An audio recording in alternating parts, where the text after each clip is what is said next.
ایک واحد پرندہ جو شاہین کے راستے کی رکاوٹ بننے کی کوشش کرتا ہے وہ ہے کوا۔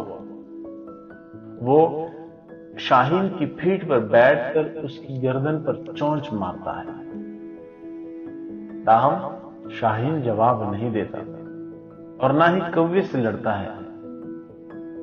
شاہین کبھی کوے پر اپنا وقت اور توانائی ضائع نہیں کرتا، بلکہ وہ آسانی سے اپنے پروں کو کھولتا ہے اور آسمان میں اونچا اڑنے لگتا ہے۔